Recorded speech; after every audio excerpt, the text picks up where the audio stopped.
Welcome to Planet Marzipan Podcast, your fish and Marillion podcast, where we talk about all things in the planet of Marillion and fish. I'm Mezza, and here's my mate, Craig Houston. Hello, welcome to Planet Marzipan. I'm Mezza. I'm here with my good friend, Craig. And we're coming along with another one of the Charting the Single mini pods. And this time we're here to talk about dry land. So we welcome back James Levey. Good evening. Hello, James. We welcome Stuart Clyde. Hi, everyone. Hi, Stuart. We welcome Dave Ibbott. Hello again. Hi, Dave. Mikey Kay, welcome. Hi. Hello. And Gary Page. Hello, everybody. Steve Hogarth's #1 fan is back with us. Oh, here we go. More on that later. Dry Land is the third single from Holidays in Eden, released on the 23rd of September 1991. And there is no Wikipedia entry, but Mikey's got a bit from delving back in the archives. Mikey, haven't you? Diving back in the archives with the help of Google and its deep diving AI tool. So it reads, Dry Land is a single by British neo-prog rock band Yeah, Marillion. neo-prog back. Released in September 1991 as the third and final single from their sixth studio album, Holidays in Eden. Oh. Well, we'll just go straight into the music, I think. And the lead track of this is the album version of Dry Land. Stuart, what do you make of Dry Land?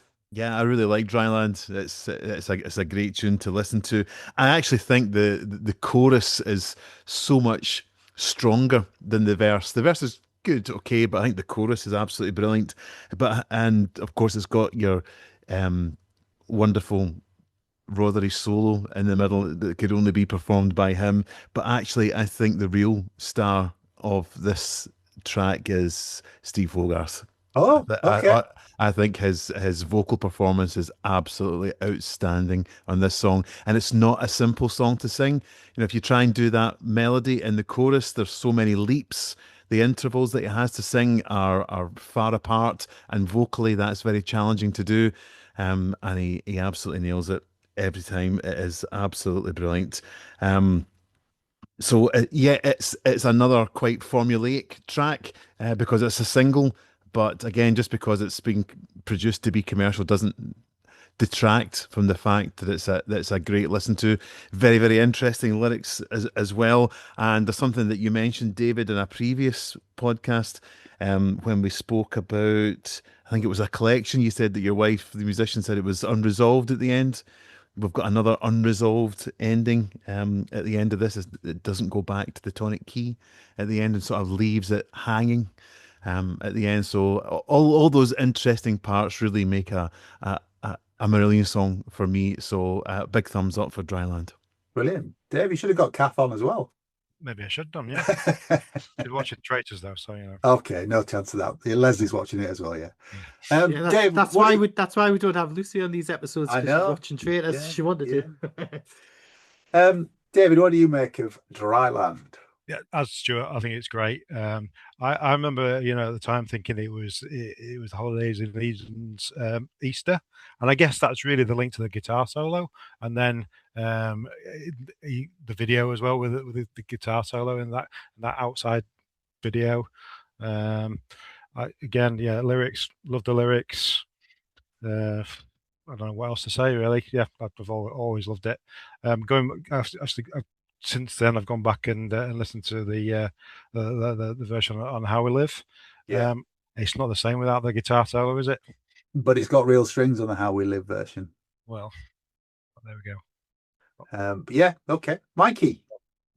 Of the three singles from Holidays, I think this is my #1. I think it's absolutely outstanding, and I wholeheartedly agree with Stuart. H's singing on this is just out of this world. It's absolutely awesome, and how them vocal reaches are just amazing. And God knows how many takes it must have took in the studio, but you know what was given to us as an end product is just Marillion in a nutshell. Cut it down the middle, it's Marillion rock. It's got Marillion all the way through it, and every member of the band can be heard on this single doing their own thing. It's absolutely outstanding work. It knocks spots off Easter for me. If you compare them as the third single from each of those two releases, I would rather listen to Dryland over Easter every time. John just fell off his chair. Mikey, do you remember your stereo that you had at the time when you got this on CD? You had that, was it like an electronic equalizer or something on it? And the peak height of the album was on this song for the range on it. Yeah, just a solid block. Honestly, I remember my old vinyl record player that I had. It was bloody awful before I got a Pioneer set up. I had one of those god awful Woolworths thing where the record would stick out over the sides of the actual hi-fi unit. Yeah. I remember those, yeah. And when you drop the lid down, there was like cutouts so the vinyl stuck out. Yeah. Awful. But yeah. I can't fault this release. I really can't. Love it. Okay, Gary. Yeah, I think I agree with Mikey. I'm not sure it's slightly below Easter, but I kind of I know where you're coming from. The more the years have gone on, the more I've absolutely loved it even more. It's the one because I do a radio show, a local radio show, and it's the song that I always go to play. If I'm going to play a Marillion song, I'll play Dryland. I'll occasionally play other songs, but Dryland's the one which I just think it just encapsulates that era of the band the best. And it's, if I'm going to put a compilation together for someone, Dryland will go on it straight away.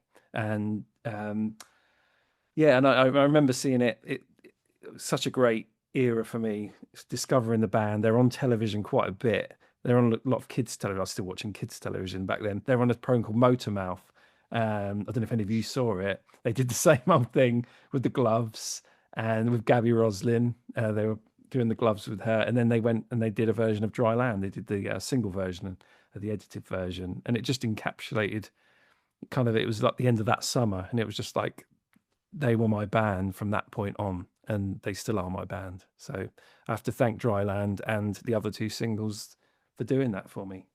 Brilliant. And that's why you're here tonight, mate. Yeah. Craig, what do you make of Dryland?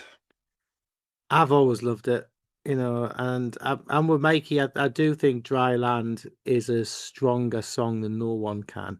It's not a schmaltzy. It's not. I mean, not saying I don't like No One Can. I love it, but I do think this, and I'm with David. But the solo on this is absolutely fantastic, and it really makes the song. And I think it was, between this and the other ones, good choices for singles. And I do remember hearing this quite regularly on Radio 1, because at the time when I was working at Dickens, we were right next to Goods Inn, and I was working on the tile department, and I was back and forwards, and quite regularly I'd be out the back sorting the delivery out, and here's Marillion on Radio 1. It was like, what?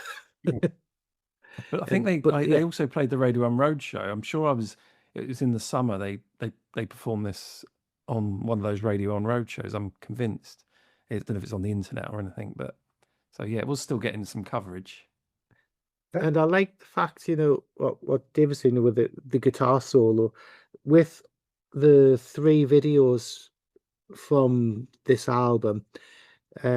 All the videos have the album versions of the songs, so there's no single edits for the video. So if you're watching the Easter video, there's only the half the guitar solo, and same with Kaylee and that.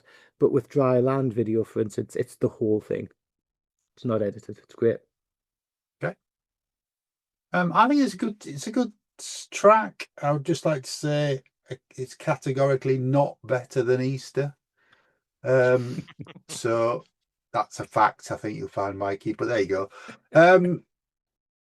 But it's good. It's nice. It's not a highlight of the album for me. H is, again, his vocal is incredible on this.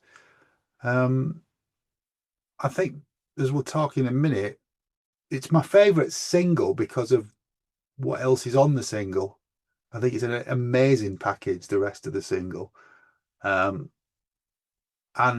EMI finally got their act together and delivered a number of formats as well that gave us sort of different tracks on this, which we'll talk about in a minute. James, what do you make of Dryland? Yeah, I agree with you about the whole package and the releases and everything like that. I think it's really money's worth you get on this. But the song itself, I really like it. As we've talked previously on the How We Live one and things like that. It is, H's vocals and that guitar solo make this song. And I agree with everyone. I would put this above No One Can, as in the single ranking and stuff. I wouldn't put it above Cover My Eyes for me, but that's my own feeling towards Cover My Eyes. But I think it was a really good single. Whether I would have swapped No One Can and Dryland release order, possibly. But no, I think it was the definite single, and I agree with. I think, forgive me, you said earlier. I think if there was going to be a potential for single, I think Waiting to Happen would have been the other one. Yeah, definitely. But no, good. Really enjoy it. It doesn't get played live very often, but I can understand why, because H has to do some real vocal gymnastics on it. I mean the B-sides. What they did is we're going to kind of end up talking about formats early here. So there's a 7-inch single with 2 tracks on a B-side. There's a CD single with 2 different tracks on the B-side. And then there's a 10-inch clear vinyl with different tracks again on the B-side, and there's a 12-inch picture disc which Gary Page particularly loves. He's got a particularly nice picture of H on the front, again with different tracks on. Basically, the bonus tracks are all live tracks from the Webb fan club gig at the Borderline in 1991. Yeah, right? May 91. Yeah, and it's the entire set. You get the whole set. Slightly edited. Well, yes, but I would have. Well, you'd know more about that than me, James. But yeah, the best way to listen to it is actually on the 4-disc singles box, or the singles box, the second singles box that came out, because they've edited it and chopped all the intros down so it flows like one gig. But obviously, back in the day, we didn't have that luxury. And it's available on streaming that way as well. It is, yeah. But it's I mean, it's an incredible gig. Oh, Ian wasn't there. It's everybody but Ian, isn't it? Yes. Sorry, I've never been to a Marillion gig before, and this was kind of my first kind of experience. It's so rowdy. Like, I think, is this what they're all going to be like? Some bloke barking in the background. I don't know. Glad you said that, Gary, because I've listened to it yesterday, and I think, wish they just edited the screaming out. It's just horrible. It just ruins it. There's one bit, I think there's a bit in Sugar Mice where a bloke sounds like he's murdered. He just lets out this painful I think it's a great gig, folks. I mean, but I'd been going to see him for a while at that point, so I knew how rowdy it could get. But yeah, but it's also it's a straight desk tape from Mike's and the audience, because it's the Borderline, which is not a very big gig. No. Yeah, it's not a multi-track, so it couldn't be sort of mixed in a way and turn the audience down. But it makes that whole live experience. You are there at the gig.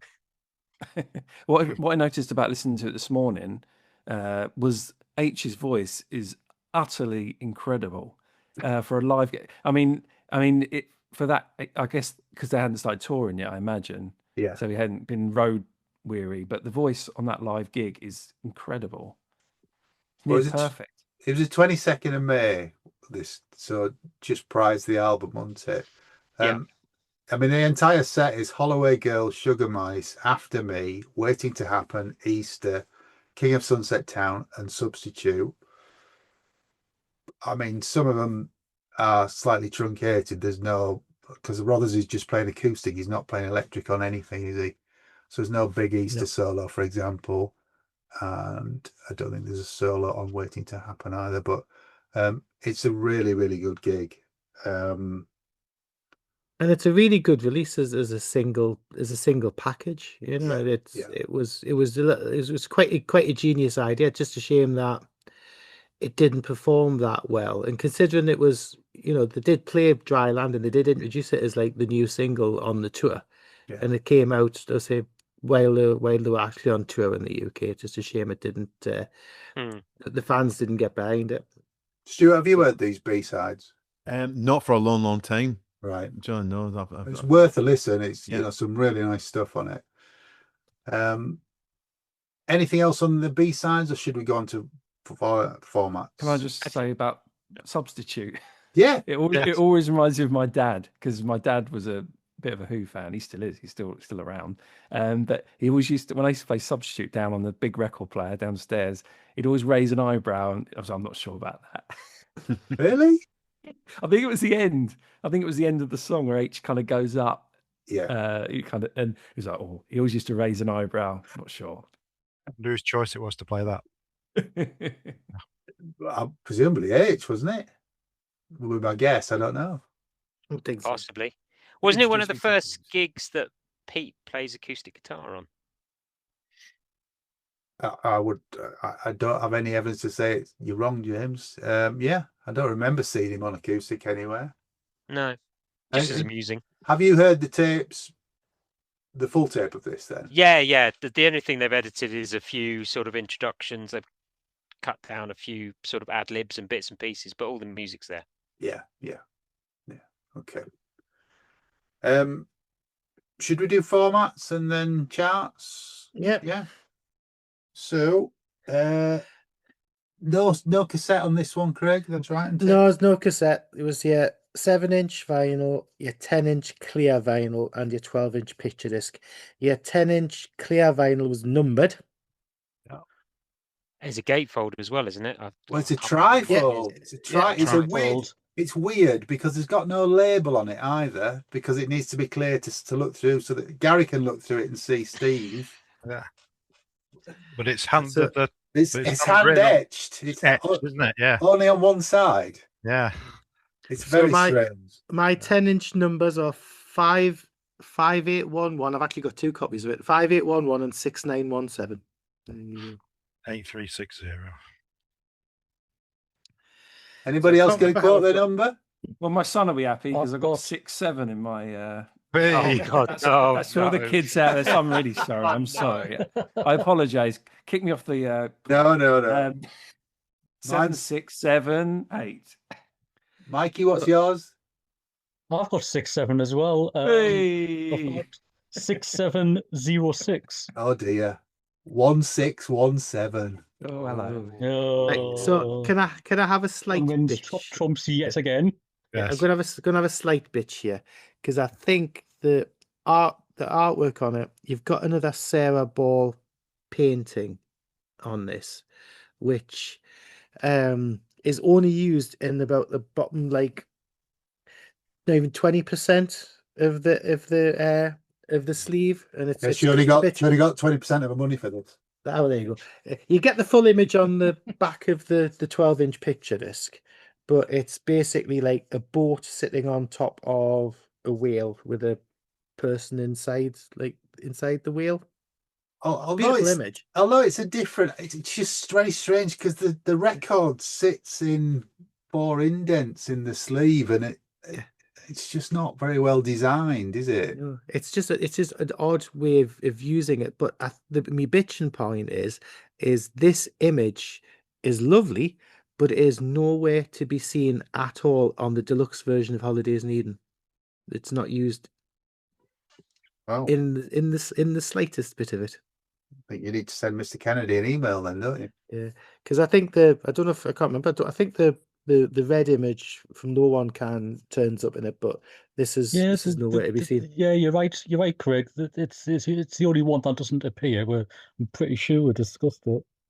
But yeah, I'm a heathen. My 12-inch picture discs actually got the blue side showing. Oh man, No. Gary, that But wouldn't that's work only for. because when I show, I wouldn't that's work for only because Gary. when I slide it out and show you guys, I've got H staring at me. You see, Hey. bless him with his pouty lips.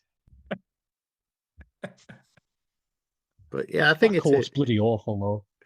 Yeah, it's not the. Oh, they've all. I mean, Ian's got one as well, hasn't he? Ian's got a black version of it.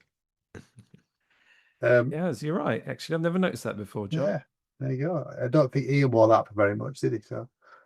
But they definitely spent some money on this release. Yeah, They spent some. yeah. I mean, they spent some money on the video as well. You know, of sending H across to Iceland. You know, apart from Mum's going to Iceland, H is going to Iceland, and it's worth having a listen. Go back about 6 months or something like that on H's podcast, and he has the director of the videos from Holidays that him and Ant talk to, and they're really good episodes. Howard Greenauge. Yeah. But the video is great for it. You know, It's probably the best. Is it not the best Marillion video from the One of H them, era? Certainly it's for one of me, them. I think it's one of my favourites. Yeah. No doubt. Yeah. Yeah. They certainly spent a bit of money, didn't they, on this? And how did he do in the charts, Mikey? It was only in there for 2 weeks, surprisingly. Given all these formats that were lovingly thrown at us, Yeah. which is obviously what pissed EMI off no end. So it came in at 34, dropped to 47, and then was out. No. The week it was released, though, it was the third highest new entry.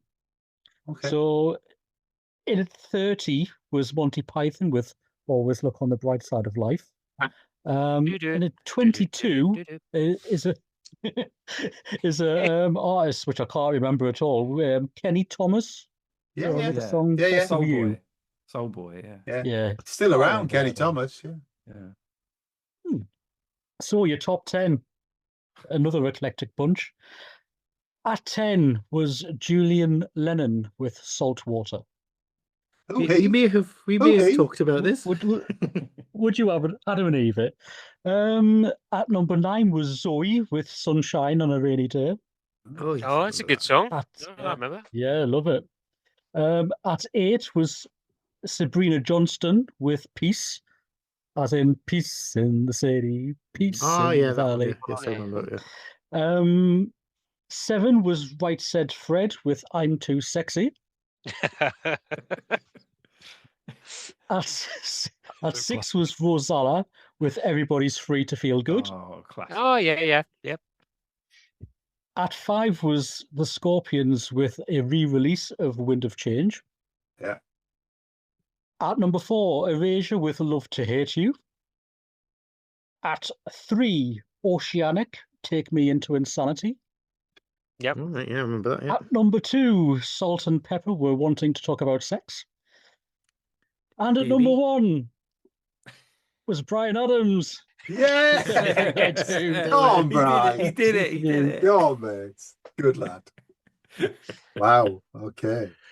So by the time we come around to doing Sympathy, do you think he's still going to be there? I think Still he be there. Yeah, maybe. Well, could be. Maybe. Yeah. Maybe when we get on to Brave, he might have gone off Yeah. the chart.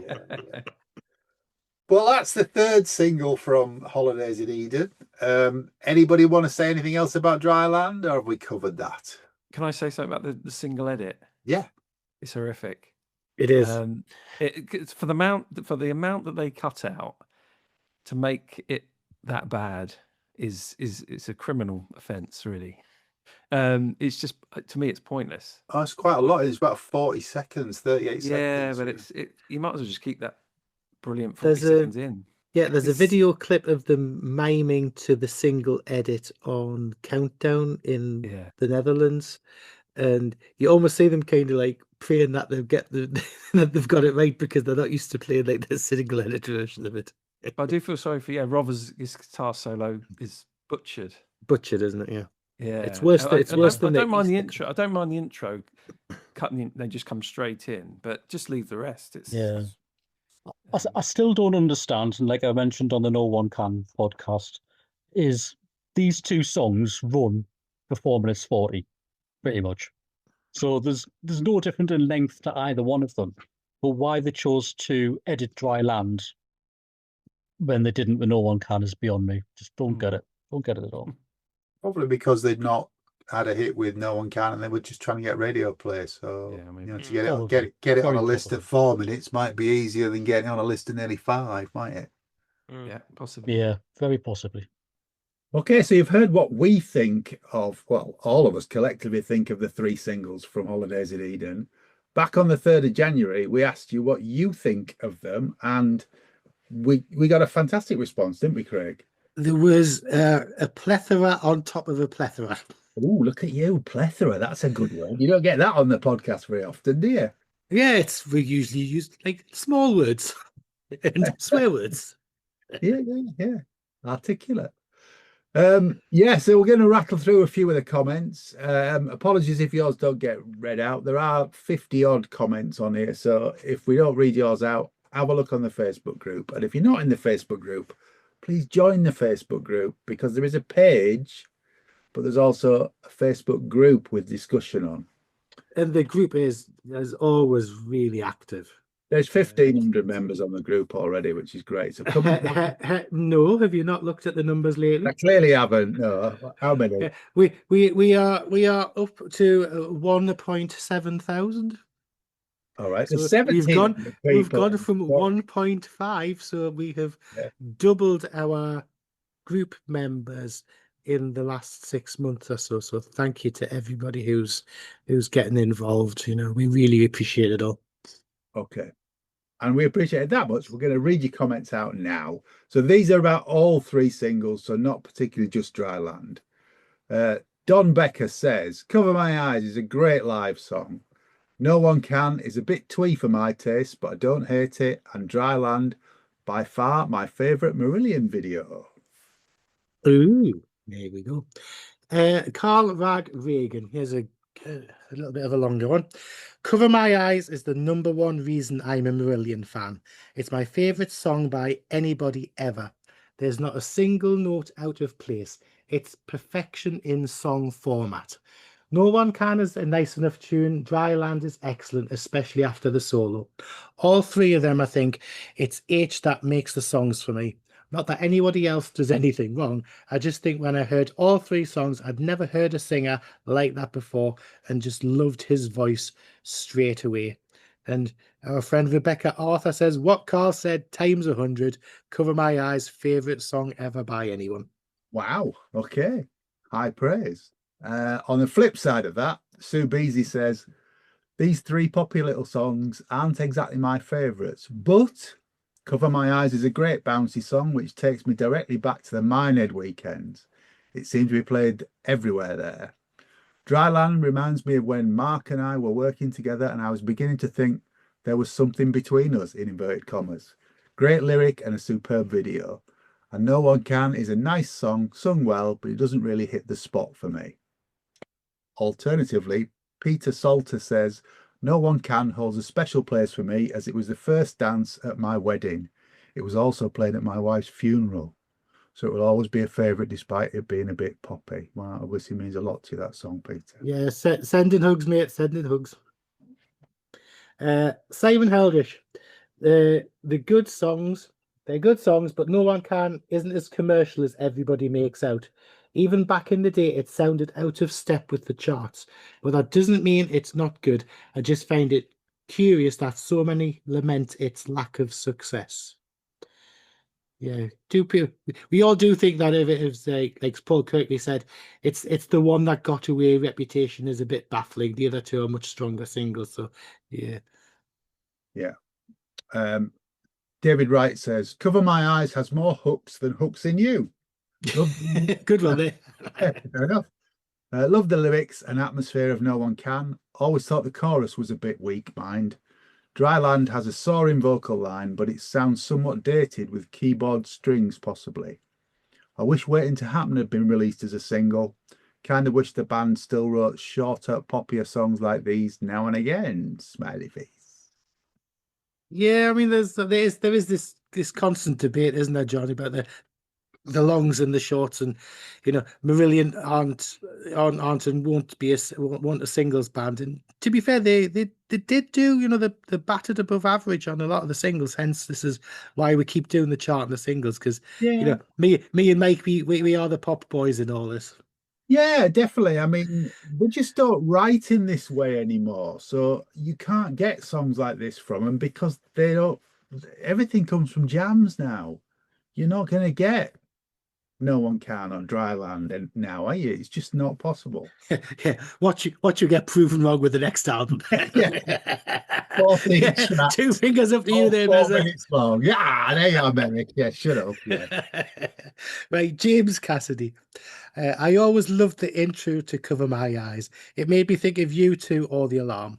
Dryland is just fantastic, a song that doesn't seem to date and is just immensely playable. No One Can is great. Clearly, the Chris Neil involvement, it was aimed at the radio market, and perhaps if things had played out differently, and indeed all of the singles, should have done much better. While the sounds were aimed at the chart, the songs, it's the B-sides over multiple formats which were aimed at the fans, who no doubt already owned the 3 tracks on the album anyway. A collection, an acoustic Sugar Mice, and some live tracks from the Moles Club, including a great cover of The Who's Substitute, mean it was worth your while shelling out for the other discs. The fact that they still appear in modern set lists speaks for itself, as they are all strong tracks. They aren't the style of music the band is making, but they have their distinctive sound nonetheless, and are always worth sticking on. Yeah. Felicity Pryke says, and I'll repeat this, Felicity Pryke says, for when your emails come in, I don't quite understand why people say if Boyzone released No One Can, it will be a massive hit. As if it's a massive compliment, when in reality, it demonstrates just how vapid a song it is. There you go. Felicity, you old romantic. Yeah. I never want to say anything controversial, Felicity. Carl Whitmore says, Cover My Eyes and No One Can are great. I've never liked Dryland. I agree with the earlier comment about waiting to happen. And yes, I wish they made more pop songs. There's an interesting one from Russ Parker. I would imagine the die-hard Fish Marillion fans cringed hearing these singles, thinking, what has become of our band? However, this direction taken shows strength of character, and taking each song on its own merit shows real talent and a great ear for a catchy tune. Okay, in the band's canon, they may not be remembered as their finest moments, but they were a product of the time, and I certainly don't have any issues with them. They're great tunes, and likewise, Holidays in Eden isn't an album I'd call a favourite of mine, but it's incredibly accessible, and I can't pick fault in it at all. I particularly like the band's logo and artwork at this time also. Yeah, it was an interesting change of style. I love the artwork, I love the logo. Yeah, it was a definite move away from the Joe Morawski thing, wasn't it? I mean, the Season's End was a version of that, but then just moved away completely. Martin Jakubski, Stuart's bandmate in Still Marillion. Of this parish. Of this parish. Friend of the pod. Badge is on the way. Craig's sorting him out. He says, a quite deliberate attempt by EMI to generate some hit singles, as these are far and away the most poppy songs on the album. I love Cover My Eyes and Dryland. I don't actively dislike No One Can, but it's not a favourite. Well, if we're doing friends of the pod, we have another good friend of the pod, Sir Tim of Glasswell. Yeah. He of the Rainbow Rooms. Cover My Eyes is a bit of a U2-y intro and guitar riff, an anthemic chorus and driving beat. Loved it then and still have a soft spot for it now. Great poster in the 12-inch too that went up on the wall. No One Can. Yes, it's an obvious commercial attempt, but I think it's heartfelt and well played. Not sure it needed the re-release only to miss out on a second time.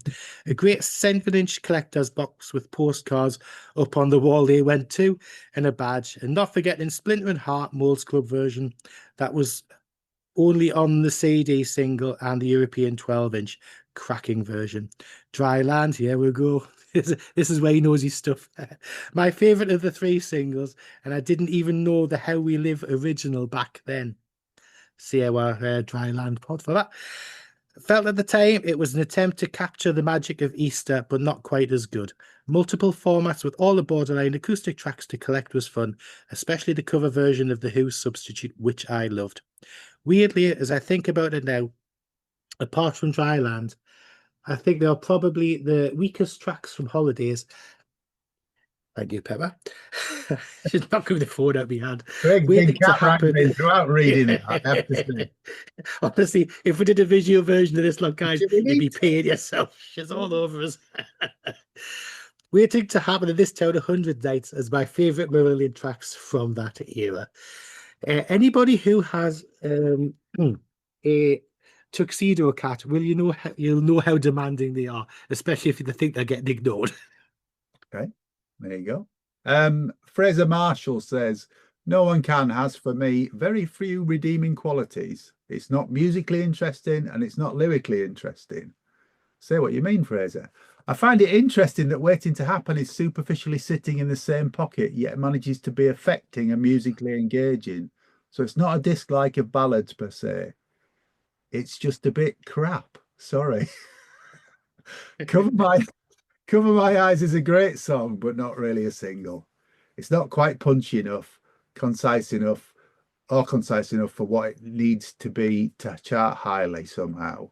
Dryland is lovely, but again, perhaps too much of an album track to do well. What wasn't the message, but a call that I just got before of David Dobby, friend of us. Yeah. And he says, you did, by the way, because I haven't listened to the Cover My Eyes one, you did mention, by the way, Ralph's Cover My Ears thing, didn't you? And I said, yes, I did. Yeah. It's legendary.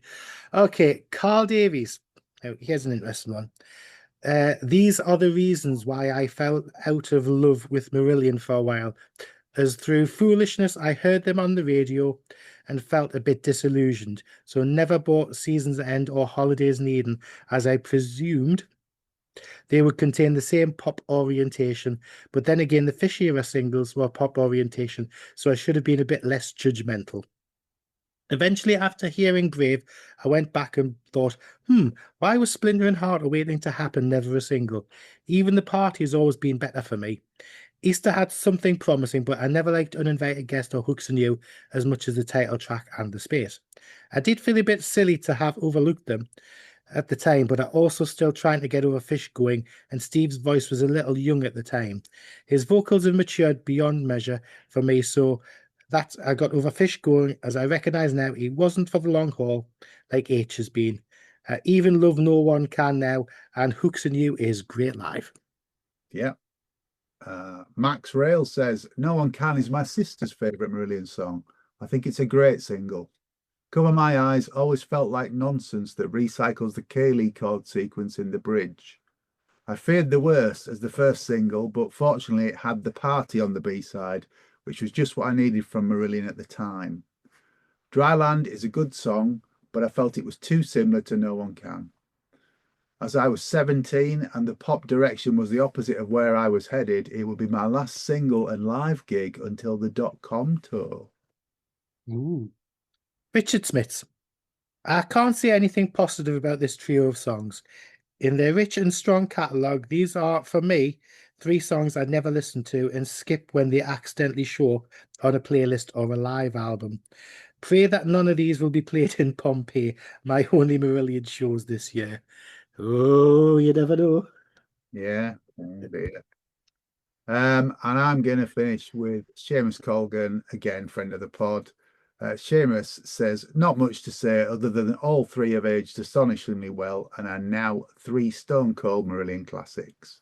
Apart from the fact that the rest of the songs on the Holidays in Eden LP are worlds apart and includes a few of Marillion's greatest songs, especially those epic bookends.